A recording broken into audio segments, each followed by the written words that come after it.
Man, it's killer. Oh, hey, welcome back to the channel. Dane Scott from Dane Scott's Truckers Lounge.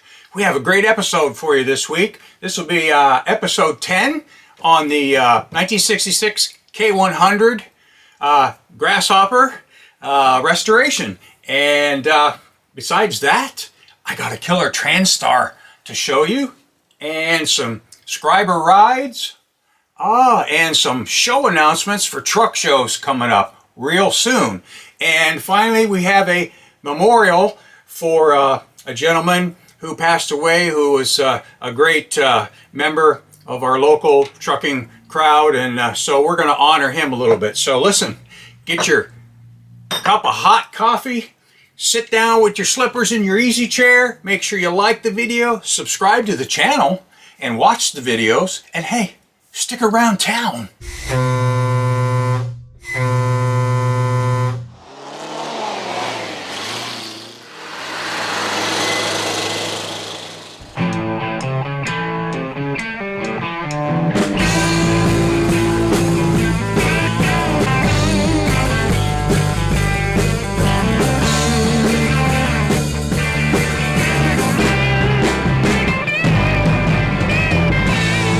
Gears in a 9-speed hood, I'd pull it in if I knew I could.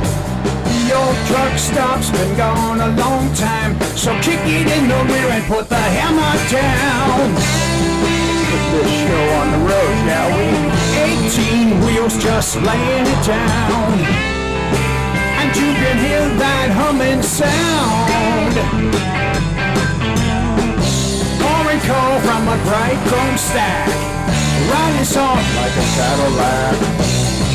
It's my life, it's my love, it's my beat-up built 359. I'm watching you guys. Okay, picking up from where we left off last week. Now I've taped off the dark green and sprayed the light green. So this side and the roof will basically be done, but there's a lot more to go. I gotta get this back ready so I can continue the paint around the back.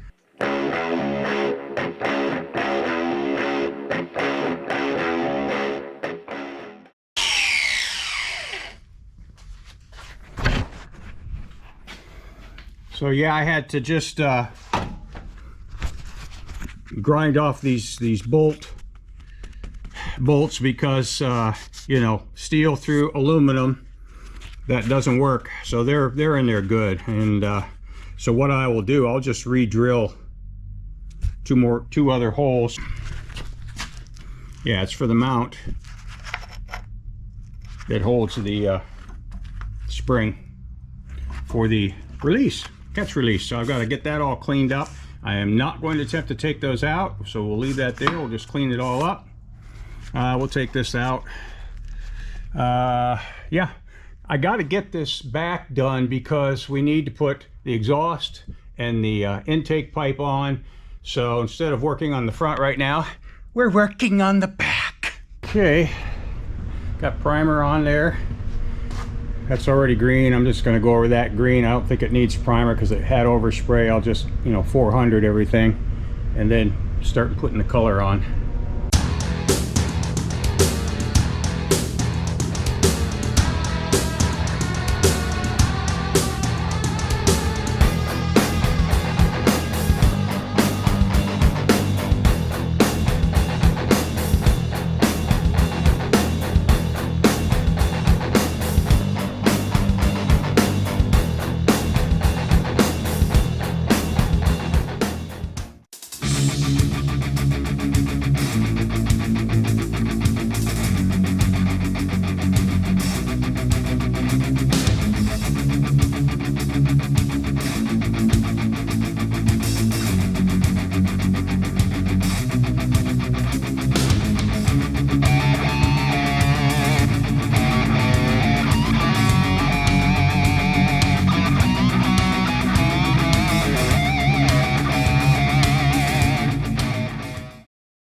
Okay, in case you guys are concerned about ventilation, one of the reasons I do this is because I want to keep the overspray to an absolute minimum.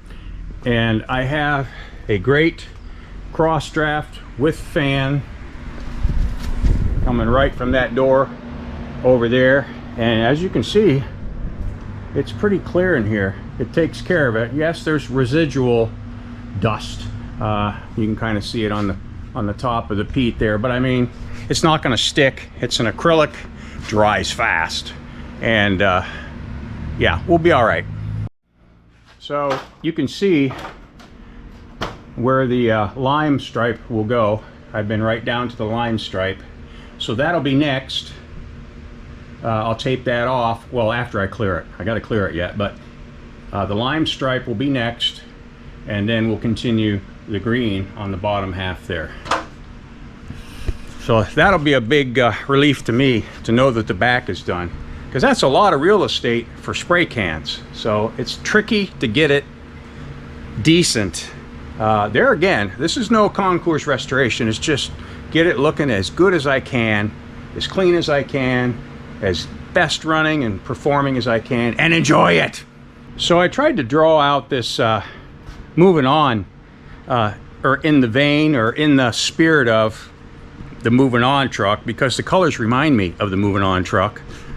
I mean, yeah, except the light green is more of a lime on the moving on truck, and I don't like that. But anyways, with these colors, I was kind of trying to figure out what to do, and this isn't accurate. I was trying to do it from memory.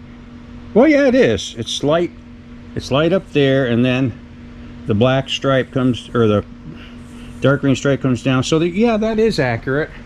But here's what I would have to do to the front, and I don't know if I can get that to look right or not going around the corner, but it would have to, the lime stripe would have to go all the way across, and then the green would have to go all the way across instead of down like it does now, which is possible.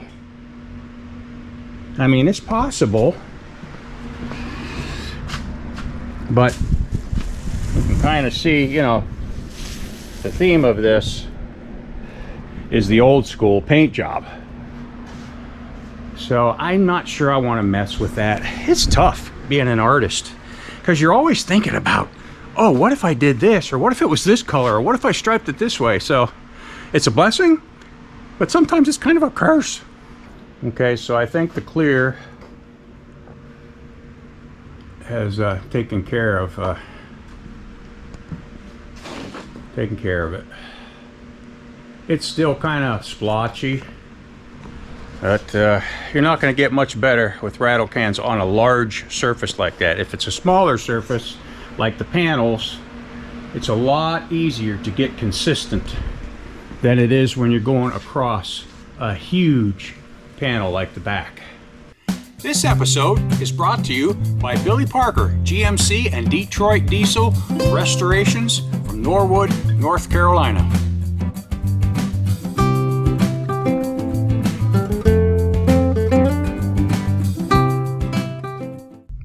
So I've got to take just a moment or two out here to give honor to a gentleman who appeared early on the channel, and when I featured both his and Herman Miller's cracker box. Both of them were V8 engines, 318 Detroits, and within just a few numbers off from each other's serial number. And Herman Miller's dad drove the blue and white one there, and he was good friends with Bob Parmenter, who had the red cracker box in that video. Bob was a mechanic, and so he worked on Herman's truck, and so they had a great relationship. And then later on, Bob found this red cracker box, and it was going to be scrapped. And he said, "What are you going to do with that?" And they said they were going to scrap it. He says, "Don't scrap it, I'll be right back." And he brought some money, and he bought it. And he ran that for quite a few years, and would see him at the shows. The last show he was at, I believe, was the Tri-Vista show down in Youngstown last year, which I was at and will be at again. And that's always in the middle of August, and I think it's the 17th this year, but don't quote me on that. But I'll confirm that later on in the show dates. But I wanted to give honor to Bob. Bob passed away this past week, or this past Saturday, I do believe. So it's a sad note, and Bob always had people trying to buy his cracker box. I wonder why. And he always says, well, get in line. And he says, when I can't climb into it anymore, then I'll sell it. So he said that again at last year's show, because there were several people who were interested in it. So anyways, my heart and condolences go out to Bob and his wife and his family. And it's a sad note, but such is life. We must enjoy it while it's here, enjoy the moment, and certainly enjoy our loved ones, because you never know.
Okay guys, so I'm out driving around to the paint store today, and looky what's here at Lake City Homes.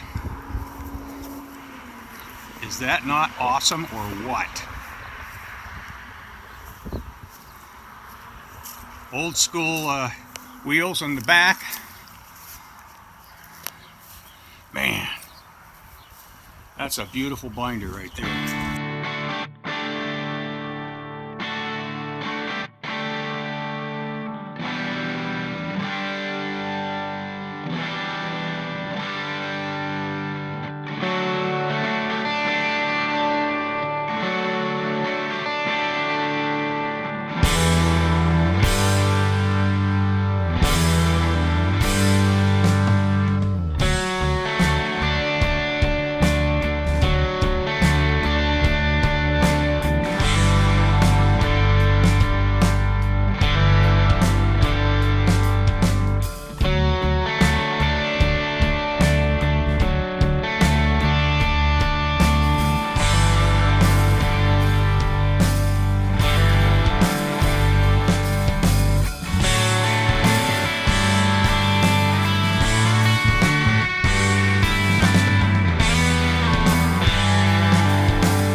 $25.13 RTO. She got overdrive.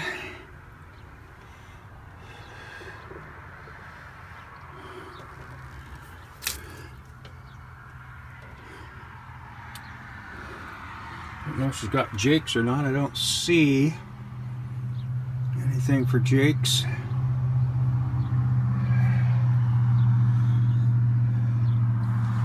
Glass looks all good.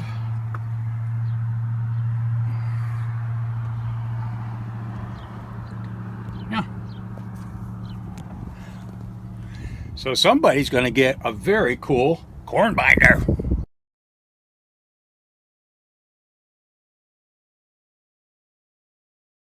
So that's going to be a wrap on the episode. However, we still got Scriber rides to look at.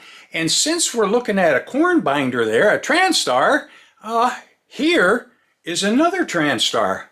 And the guy that owns this, John Imburgia, I believe that's how you pronounce it, he says he redid this truck about 15 years ago and he ran it for a while. He says, I took it off the road about 5 years ago to do a more thorough restoration on it. And I've been working on it ever since. I hope I can finish it soon, as I'm 64 and I'd love to drive it to the remainder of my working years, maybe 75. He says, thanks, Dane. You're living the dream. All the best to you. I have more pictures of it. I will forward it in the next couple of weeks. I think you'll get a real kick out of them. My best to Columbo. Oh yeah, everybody loves Columbo, and he'll be at the show. Okay, so next up is going to be Kevin Muller. And Kevin's got a killer GMC Astro. Yeah, he's got the good stuff. Not that Transtars aren't, but you know, the GMCs kind of find a home around here. But his Astro is a 1977 with a 290 Cummins. It's a 10-speed, Fuller-Eaton 370 gears on a Rayco 4-spring. 992,000 miles showing. He says, I bought it in Dover, PA in 2023, and the truck came out of Red Oak, Iowa. Don't really know much more history on it, but I believe Kevin's going to be at the GMC Jamboree, so you'll see this truck again.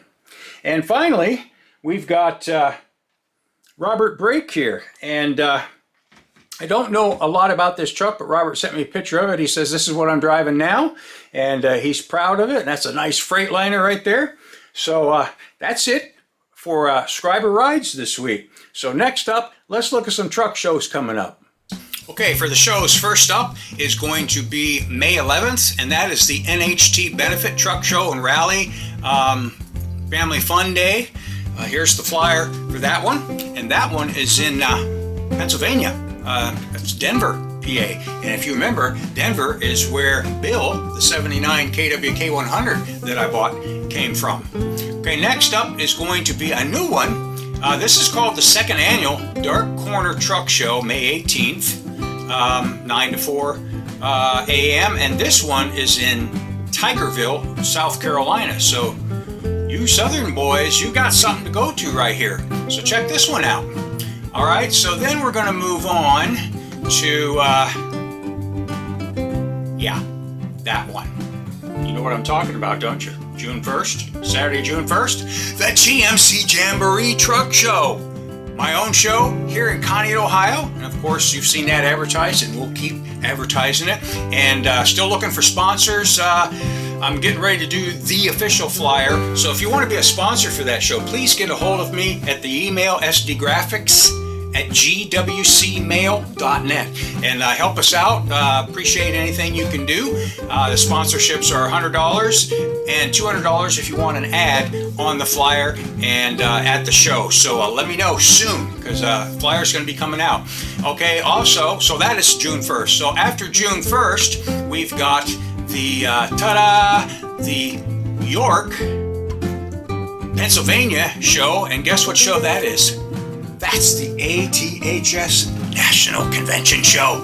Yeah, you got to be there for that, June 6th through the 8th. It's the weekend after mine, so make sure you guys don't miss that one. Unfortunately, I got to miss that one because I got to be somewhere else.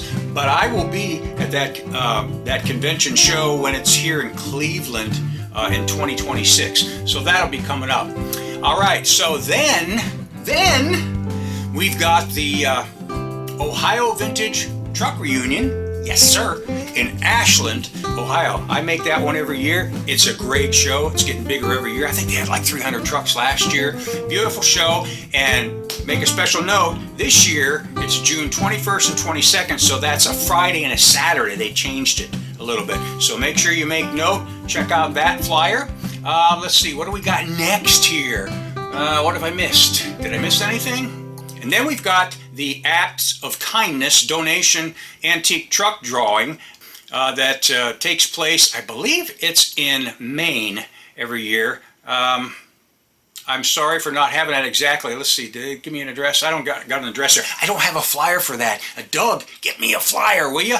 But it says you're invited to enter this drawing, okay? And the drawing, of course, is first prize. It's a 1985 white road tractor L10 Cummins engine, 9-speed tranny, Henderson suspension. Second prize is a 1962 Mercury M700 V8 gas engine, 4-speed transmission, 2-speed rear axle, and both of these are pictured here, so you could win those. And my goodness, I think they're like $100 or $200 a pop. I mean, give me a break. Where can you get a truck for that amount of money? So that's always a great show, way up north in the cold country. So get a hold of Doug about that one.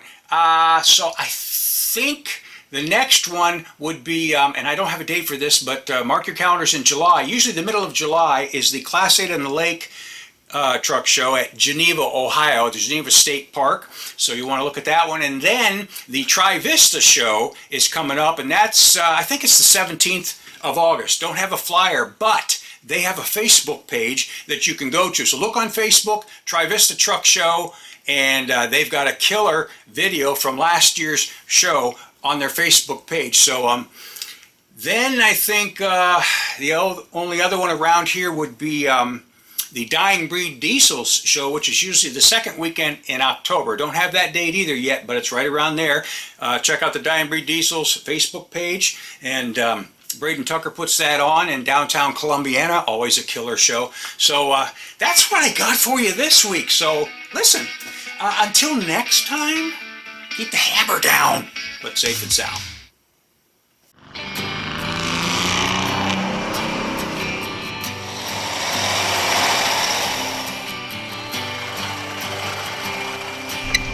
Ready to rock there, Columbo? Yes, thank you.